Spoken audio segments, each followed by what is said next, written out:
All right, we're recording. 3, 2, 1. Welcome, ladies and gentlemen, to the latest episode of Driving the Line, the podcast that is always in the pursuit of safety. This is Kenny Ray coming to you live from the great state of Texas, and I'm joined today by my colleague and co-podcast uh, podcaster, Barry. I don't know what that term means, but Mr. Barry Harrison from the great state of Oklahoma.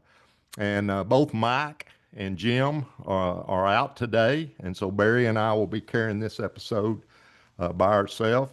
And we want to share with the listeners, and we know our listeners are primarily made up of three groups. There are owners and decision makers at trucking companies. There are safety directors and safety staffs at trucking companies. And there are drivers. And then we have a few folks that are really unrelated to trucking, but for whatever reason, they find our podcast interesting. Our presentation today will be mostly geared to those first three groups because we are going to discuss two pending regulatory items that by the time this podcast is broadcast, which basically will be the third week of June 2025, both of these regulatory changes will have been implemented. There's speculation about how smoothly they will roll out, and I think Barry will address that in a minute, both from his perspective as a prior professional truck driver and a safety director at a fairly large motor carrier in North Oklahoma.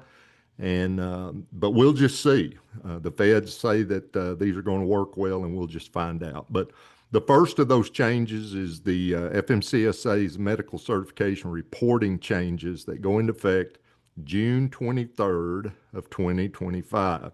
And we will discuss that one first, and then we will pivot and discuss a change that is going into effect June 25th of 2025, just 2 days later, concerning the English Language Proficiency requirement and the fact that that has now been made an enforceable out-of-service item by CVSA. And Barry, I have to tell you, having been involved in federal motor carrier safety regulations, at least since Texas adopted them in 1987, I don't ever remember in my career two really significant regulatory changes that came out almost on the same day. I mean, there basically is 1 day between these two. But the first one is the changes to the medical certification reporting process.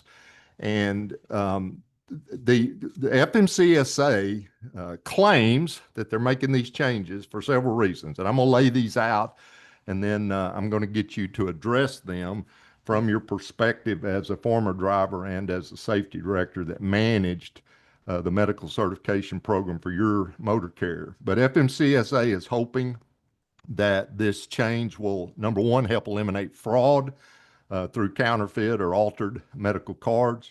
They are hoping it will reduce paperwork for drivers, for medical examiners, employers, and the state driver's license agencies. They're hoping that it will speed up the updates to the driver's records. And we know how frustrating that is right now in our industry, where a driver goes and gets a medical certificate, and then the whole process of trying to get it to the state driver's license agency, and then hope it gets put on his MVR and all of that. FMCSA is claiming this is going to speed that up. And then the last one and this is one thing our podcast has always been interested in from the time we started, now 3 years ago, enhancing public safety by ensuring that only medically qualified drivers operate commercial vehicles. So June 23rd, 2025, the system is going to change for medical certification. And Mr. Barry Harrison, I will yield to you and let you share your comments, and then I'll make some myself. Definitely, Kenny. And again, to kind of echo what you said, this is unprecedented, really, with two major changes coming down the pipe in terms of regulation. And I have to say that usually FMCSA gives us a lot of time in between these kind of changes to absorb some of that. But hey, one thing about the trucking industry, from drivers all the way up to CEOs, is we are resilient, and we always roll with the punches. So, when you called me and said, "Hey, we need to get this on the books and we need to get this recorded," I was so excited to be able to talk about something that, just to help our clients and any listeners that we may have, just prepare for this. And if you haven't already been preparing a little bit, let's not fret. Take some of this information and put it into good practice. Um, but just to kind of jump in and talk about this medical certification process, I remember when you had to physically take a copy of it into the DMV here in Oklahoma, and they had to stamp it for you, and then you kind of prayed that everything would work, the systems would link, and things like that. So, Kenny, as you talked a little bit about, not while we roll with the punches, I'm always very skeptical when anything in terms of technology is rolled out by FMCSA, SDLA.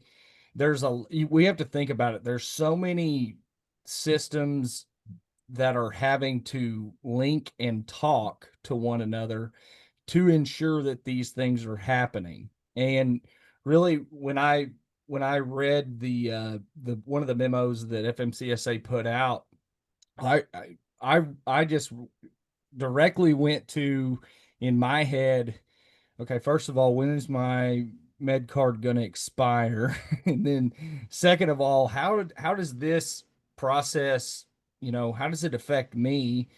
And that's always kind of my first line of thought is, how does this affect me as a driver? And yes, I still have a Class A CDL, so, and I still am an interstate driver, so I do keep that medical card, and that's simply just so that I can be very familiar with that process here in Oklahoma. So I kind of skip around the memo a little bit, and I just go right down to, the steps by a driver to ensure successful transmission. And there are some great points on this document, and we'll try to get a link to this document, and the one that our office is officially going to put out in the notes of this episode. But you know, really, the first suggestion I have for anyone that's doing this is, if if that medical examiner will allow you, sit there with them or their staff while they enter in this information. And at the very least, if you do nothing else and that medical examiner or their staff doesn't ask you to give them a copy of your CDL so that they can actually make a physical copy of it, you need to remind them to do that. Because again, we've got to have full faith in these people, because we don't have access to the national registry. It's only the examiners and other state and federal officials that have that access. And so if you do, if an issue doesn't occur and you do get a letter that says, "Hey, we're going to downgrade your CDL because your medical certificate has lapsed," the last thing they put on there is, step one, call the medical examiners or their office, tell them that there's an issue. Second step is to call your state driver's license, their offices. So in Oklahoma, it's Service Oklahoma, and if you can't get the issue resolved there, they give you a lovely 1-800 number for the National Registry, where you can sit on hold for a long time and stuff. So I'm the kind of person, even as a safety director, the more control I felt I had over a process, the better I felt. And you know, to to give an example of kind of them rolling out something that was heavily based on technology, the best example would have to be the Drug and Alcohol Clearinghouse. And I remember Yeah. when I was still a client, I was talking to Kenny going, okay, this thing goes live January 6th, 2020. We had time. We were in the midst of COVID was kind of beginning to happen. And so I would sit on that website and then here January 6th comes and the website crashes.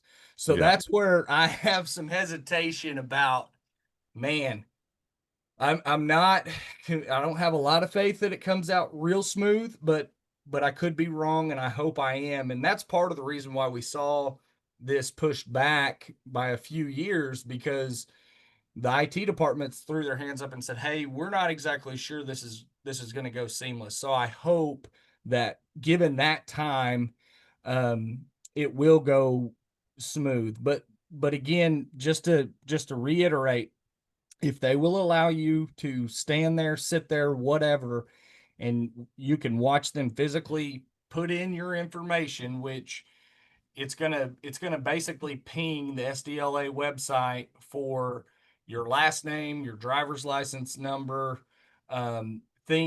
just real pertinent information that should pull your information and make sure that those two marry up and everything is good. Um, Yeah. And Barry, it's interesting you brought up the rollout of the clearinghouse. And, you and I have discussed that offline. And what was really the comparison here and what's kind of frightening to you and I both was that was a single federal system. Here, we've got a federal system interacting with all of the state systems as if nothing could go wrong with that process. And I love the pointer and the tips you gave to the drivers. I want to back up just a second for our owners and safety directors and share a couple of thoughts. And Barry, anything I mention, you feel free to chime in. First of all, ladies and gentlemen, the requirements, the physical requirements, qualifications, and examinations out of Part 391, which basically is 391.41 through 391.49 for you safety directors, those haven't changed. The driver is still going to go down to the doctor's office, to the clinic, wherever, and go for their what they call a DOT physical, the FMCSA physical. What's changing is what happens after that driver gets that physical. Because at that point, the medical examiner, whoever that is, whether that's a doctor, a nurse practitioner, chiropractor, whoever's qualified and is in the national registry, once they conduct that medical examination, they are not going to give a paper copy of that DOT medical card to the driver. They are going to upload that electronically to the Federal Motor Carrier Safety Administration, specifically into the database that's being set up to house all these, the national registry that's going to house all these medical certificates. FMCSA then automatically is supposed to forward that out. And in Barry's case, and we're always proud that we actually have a professional truck driver as part of our driving the line team. But for Barry, he goes down to the doctor does the physical, doctor uploads the results of that physical, and then FMCSA turns right around and sends that to the great state of Oklahoma, which is the state where Barry has his CDL. And then that is supposed to work flawlessly.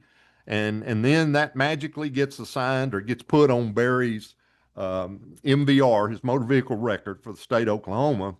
And then if he was still a professional driver working for a motor carrier, the motor carrier at that point would go in and run an MVR to make sure that Barry's medical certificate had been hooked up or joined electronically, if you will, to his CDL.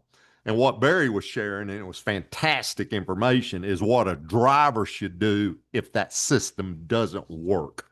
And again, he laid out the 3 steps that FMCSA has said.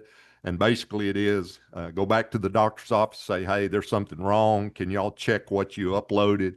That doesn't work. And I heard the skepticism in Barry's voice on the next 2 things. Reach out to your state driver's license agency. And hopefully you can get a real person that will take the time to look up your issue. And then third, they've created a way to actually contact the feds and see if you can get any resolution there. So how would a driver know? And Barry, I want to propose two things to you and then want your comments on this. Some of the states are very, very good about notifying a driver if their CDL gets downgraded. So if this system doesn't work, some drivers in some states may open their mailbox and there'll be a letter in there from their state driver's license agency basically saying your Class A CDL is now an operator's license. All you can do is drive your pickup or your car or your motorcycle. You can't drive a big truck anymore. The other way, and this is the one that is probably the most frightening for drivers, is they get stopped on a roadside inspection, whether they pull into the scales or get stopped by a trooper on the side of the road. And the officer, when they run it, comes back to the driver and says, "Driver, I'm sorry. I hate to tell you this, but you don't have a CDL. Your license has been downgraded to an operator's license." So, and Barry, I know that not only are you formerly a professional driver, but you also were safety director at a fairly large trucking company, and you dealt with drivers. Did you ever run into that issue where you had a driver whose CDL got downgraded because of a medical card issue? Oh, absolutely, Kenny. And to share probably my most frustrating experience with this, and again, we go back to I had an Oklahoma driver who got his medical card. Everything was good. It was good for 2 years. Um, but we all know that doctors have just lovely handwriting, right? and and on that medical card, it appeared that they certified it for 1 day. And this is Wow. where it's very important for you as safety directors, as drivers, whomever. Now, as Kenny mentioned, they're not going to give you a physical copy of that card usually, but you can request that from them. And I would say, if these situations arise from a data queue perspective, encourage your drivers, and drivers, please, please, please request a copy of that card so that you can keep it for your records. Now, to go back to my example, we're in Louisiana, and driver, they misread it through Service Oklahoma here in Oklahoma, and it was so literally I'm arguing regulation with the Service Oklahoma people, saying you can't certify it for a day.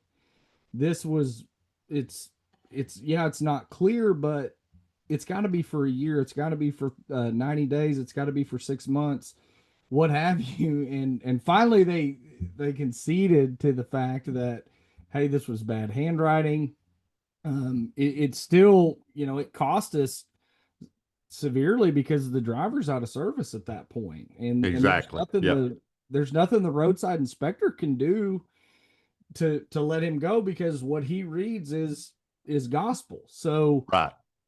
Yep. I'm pleading with this guy roadside to say, look at the physical paper that he has. And finally, it took me a day to get it all cleared up. And the service, I have to say, the Service Oklahoma people did a really good job of getting back to me in a timely manner. It They got it back to us in a timely manner, and I was able to correct that issue relatively quick. Like I said, though, it took me a day to get it done. I would have hated to imagine, if nobody would have answered the phone or anything like that, how long it could have taken to get that issue resolved. Absolutely. Yep. And so, Barry, you mentioned what to do if a driver has an issue after the physical and realizes that the electronic part, the uploading, all of that stuff didn't work. But ahead of time, and you and I both have seen drivers that wait till the week that their medical card is supposed to expire.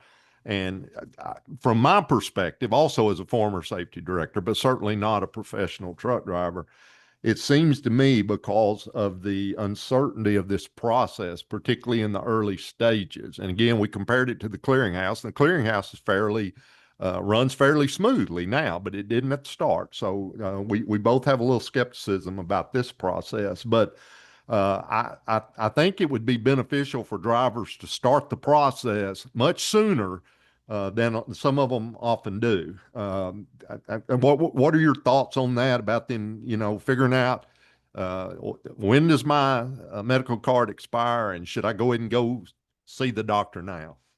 I you're absolutely right and spot on. I One of the things that's on this memo that was sent out was, begin the certification process with a medical examiner well in advance of the current medical examiner's certificate expiring to allow time for errors to be corrected in the driver data validation process if they occur.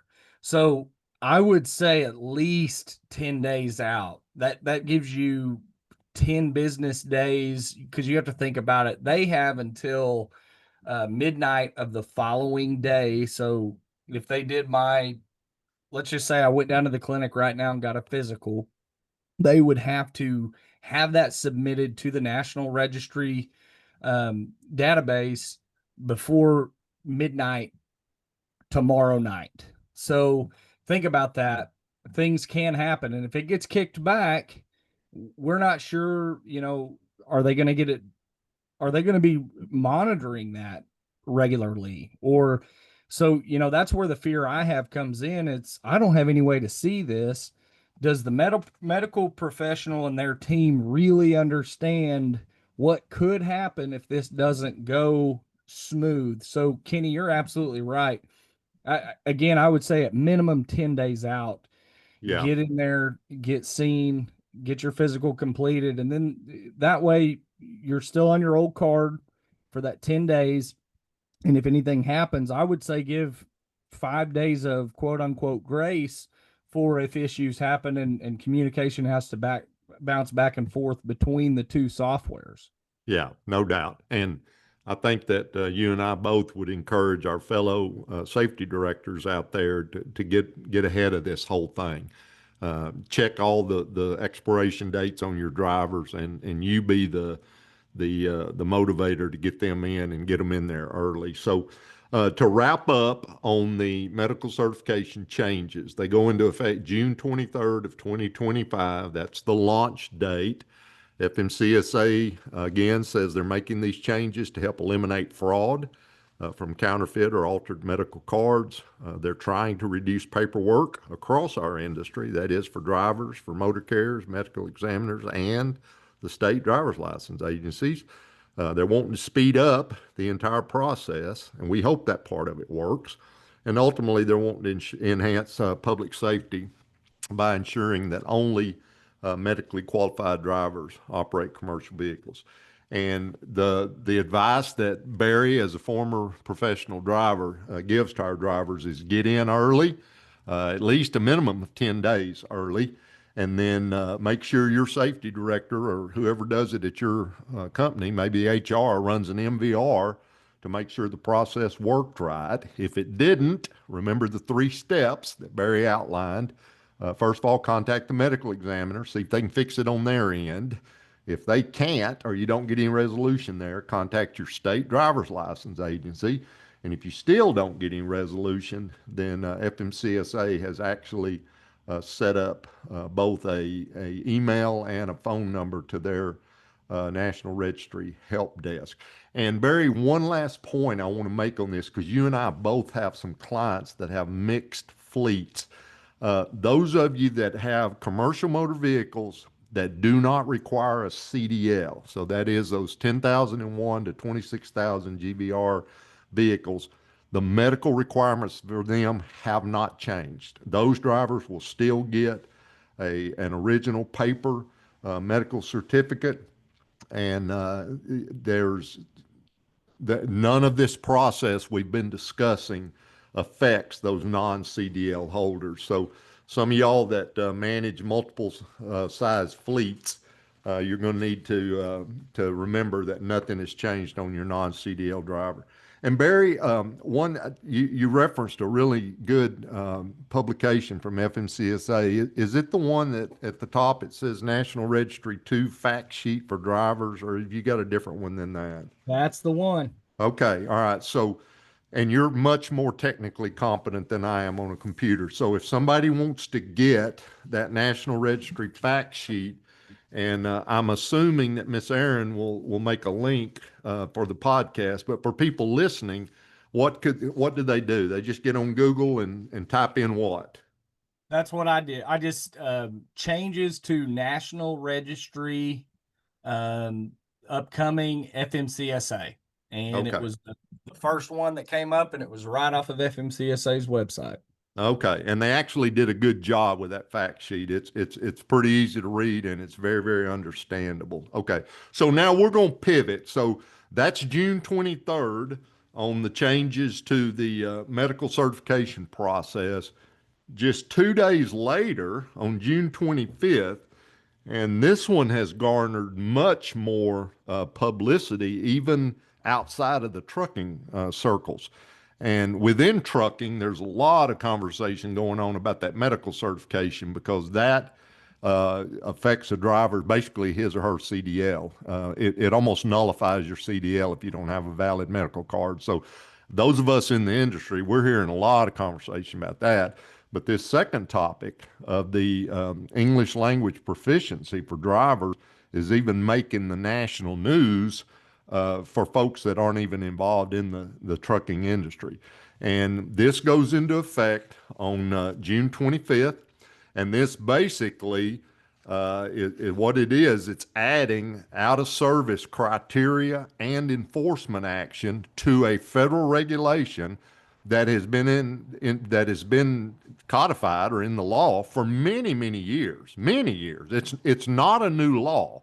I want folks to understand this. This comes straight out of the Federal Motor Carrier Safety Regulations out of 391.11, subparagraph B, and it basically says that a person is qualified to drive a motor vehicle if he or she can read and speak the English language sufficiently to converse with the general public, to understand highway traffic signs and signals in the English language, to respond to official inquiries, and to make entries on reports and records.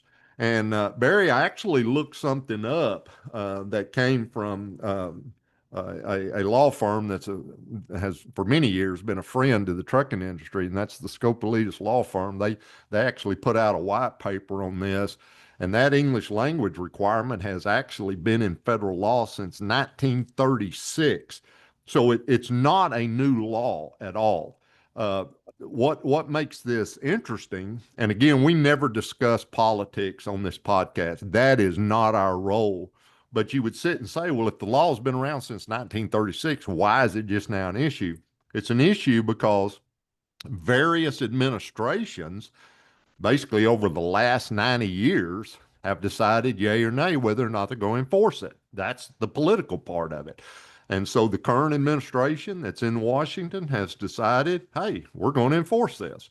And so effective, again, June 25th, this English language proficiency is coming into effect. So what this means for your drivers is if and when they are stopped for a roadside inspection or a post crash inspection, if they're involved in a crash, let's say it's a minor crash, nobody's hurt, but law enforcement responds and your driver's there. It's basically if your driver has interaction with the law enforcement community, this English language proficiency requirement is going to come into play. And it'll be like this.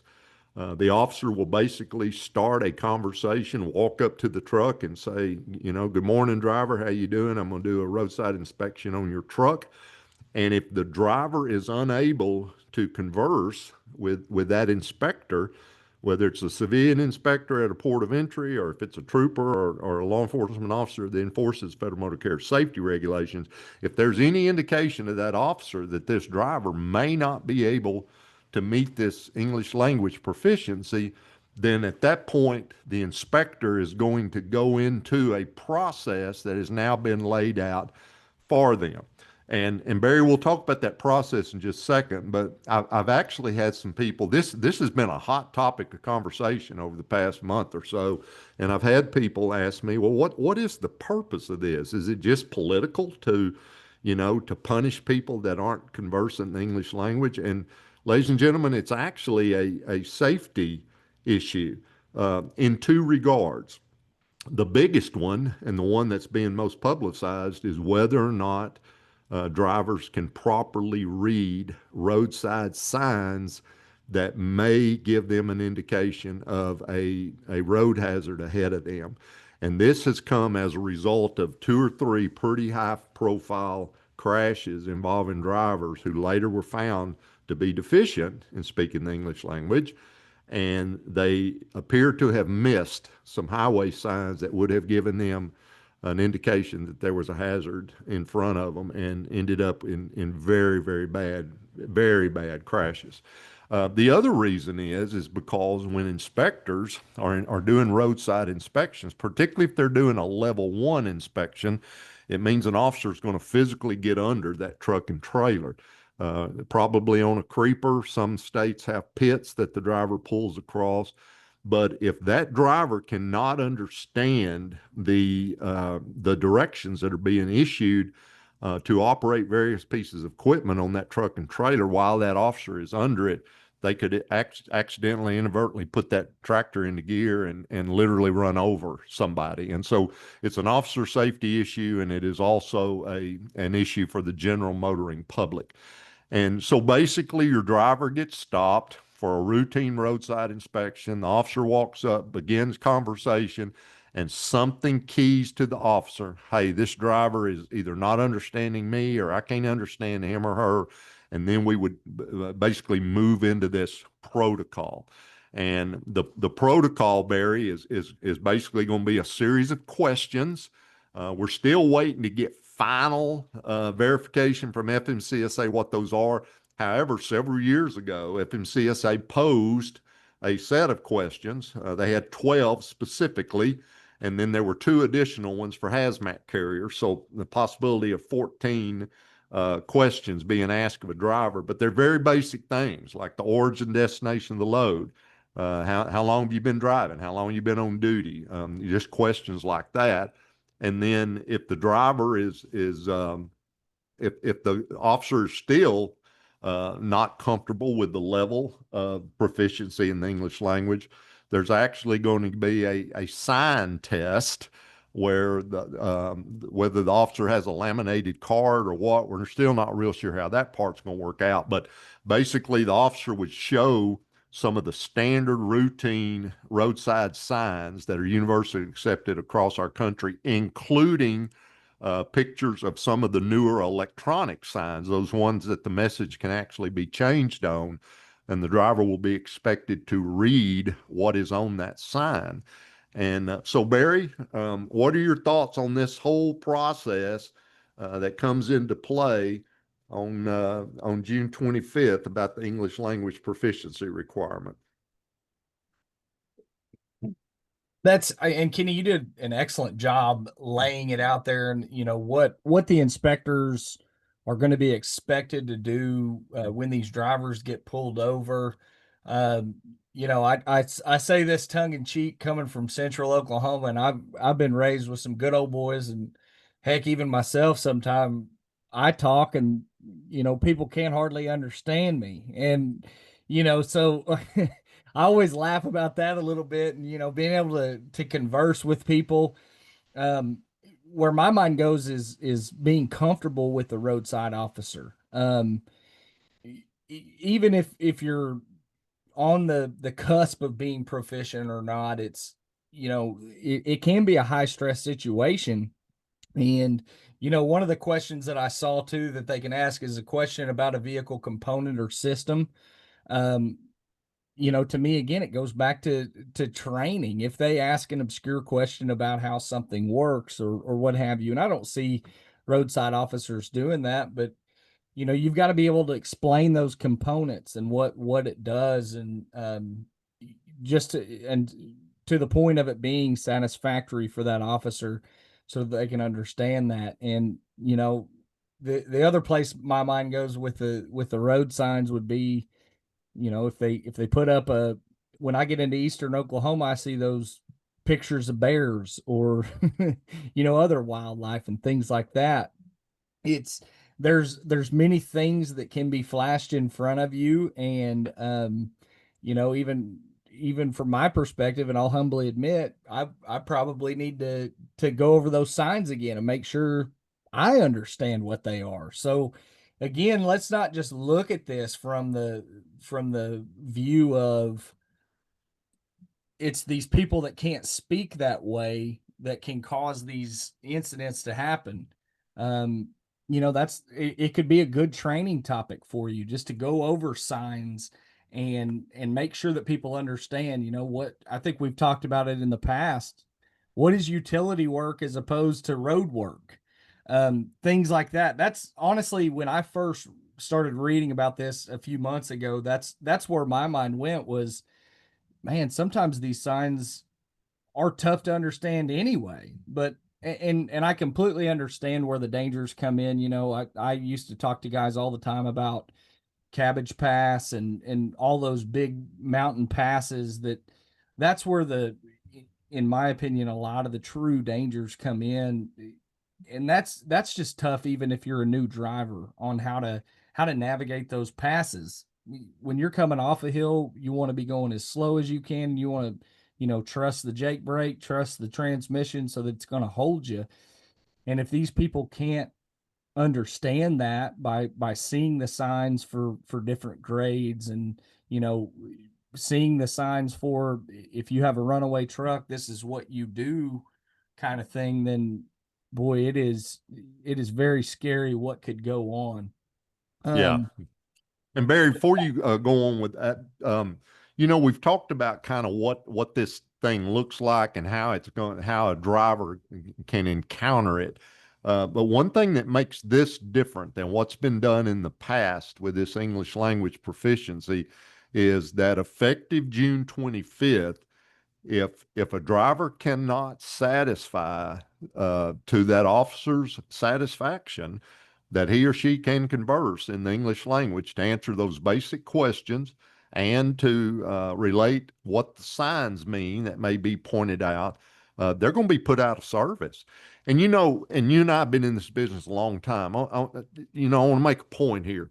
If a truck pulls into the scales and they do an inspection on it, and let's say the tail lights are out on the trailer, and they put the driver out of service. Well, for him to be back in service or her to be back in service, they fixed their tail lights. And once the tail lights are working, they still had a violation at the time, but once they get the tail lights working, they're back in service and they go down the road. Or let's say the driver pulls in and he or she's over on their hours, and they put them out of service for violating Part 395 of the hours of service. Well, as soon as the driver takes that break and has enough hours to drive again, they're back in service. But here, think about it, Barry.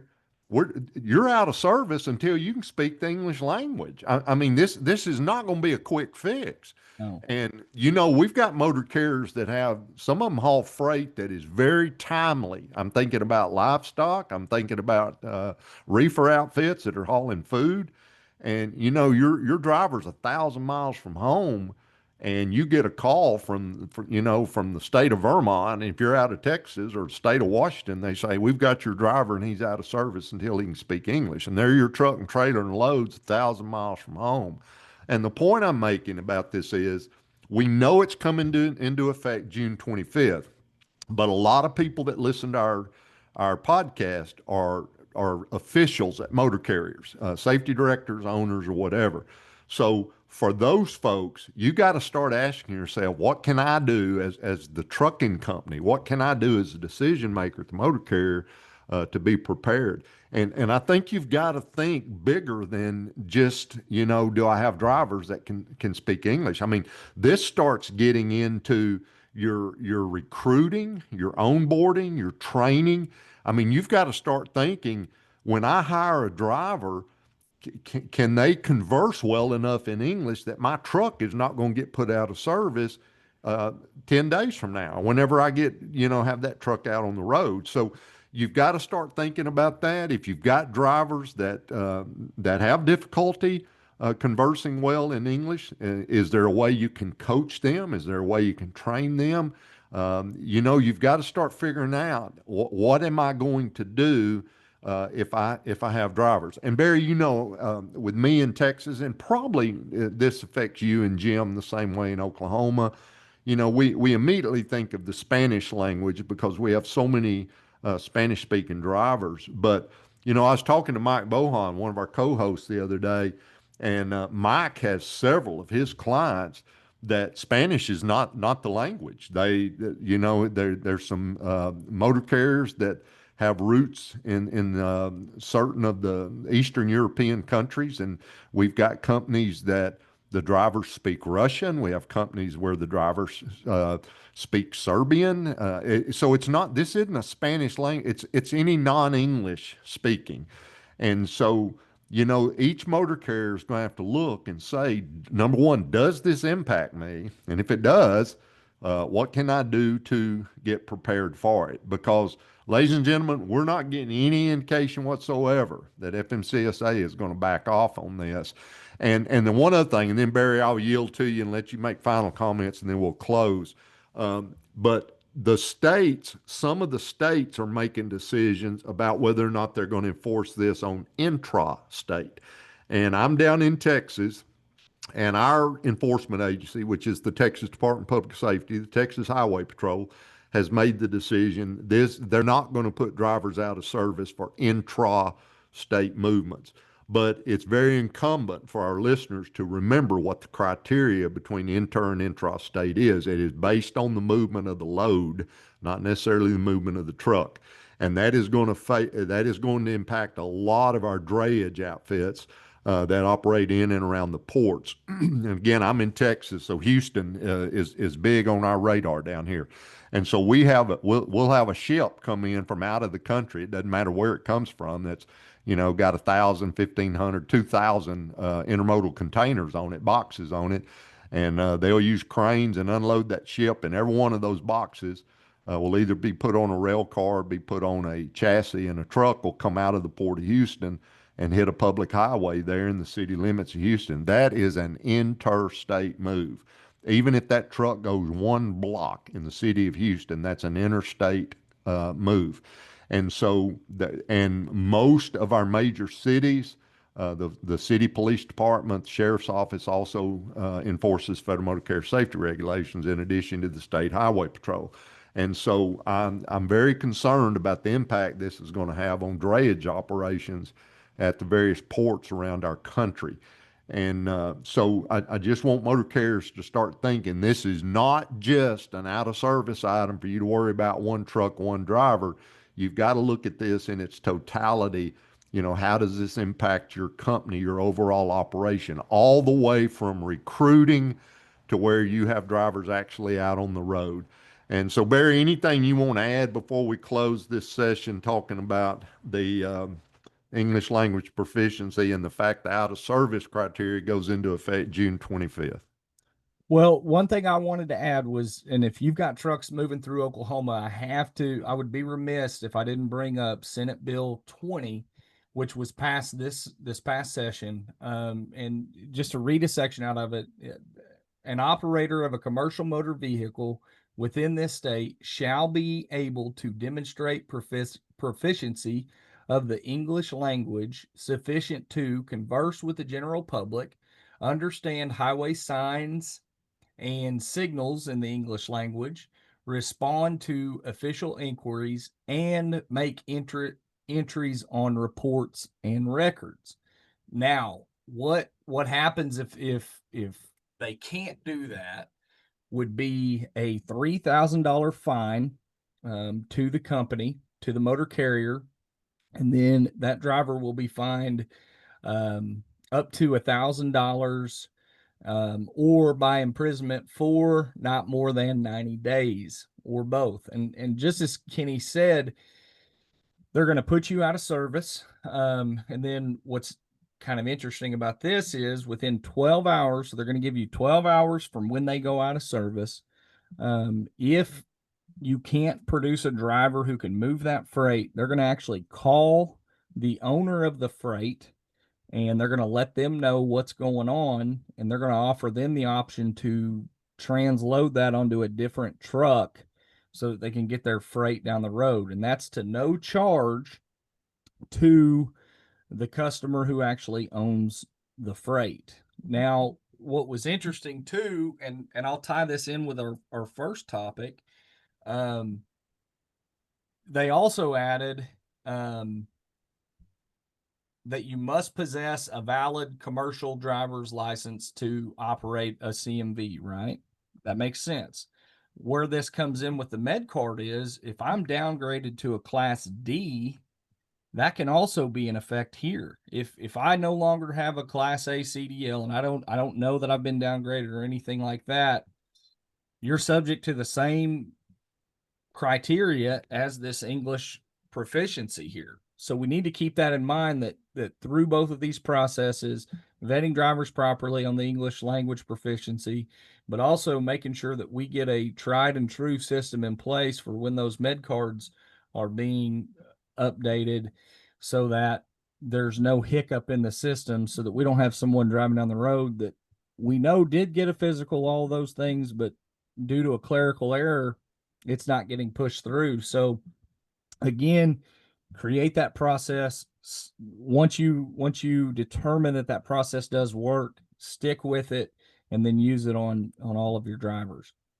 Excellent points. And the most profound thing that the point you just made was the fact that several of the states, many of the states, are having either supplementary or parallel legislation at the state level that impacts these various same two topics anyway. So for interstate movement across our country, the Federal Motor Carrier Safety Regulations are in effect. So both of these things, the medical certification reporting changes June 23rd, 2025, and the English language proficiency, including the out of service criteria, June 25th, 2025.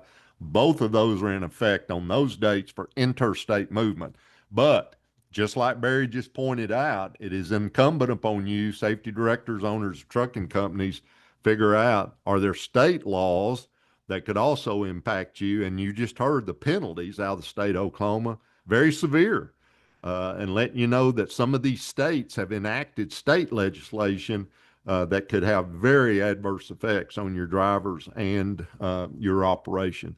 So, Barry, what a joy it has been for me for you and I to have this particular episode of Driving the Line. And we look forward to the next time that our two brothers, Mike Bohan and Jim Seibert, can be back with us. But until then, ladies and gentlemen, thank you for joining us today. And please don't forget the dates, June 23rd, 2025 for the medical certification reporting changes, and June 25th, 2025 for the English language proficiency requirement, including the out of service criteria as developed by CVSA. So on behalf of Mr. Barry Harrison, again, this is Kenny Ray. Thank you for joining us on this issue, this episode of Driving the Line, the podcast that is always in pursuit of safety. And we will catch you next time. Thank you very much.